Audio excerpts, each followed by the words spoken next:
What's that, 5 pounds, 6 pounds of pressure and holding.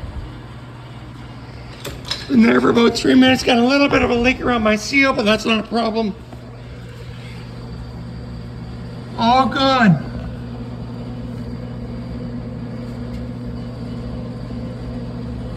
No more leak. No more bubbles. All tight, so I fixed it. That's just from the spray. So there you go. That 577 Loctite thread locker works. Woohoo!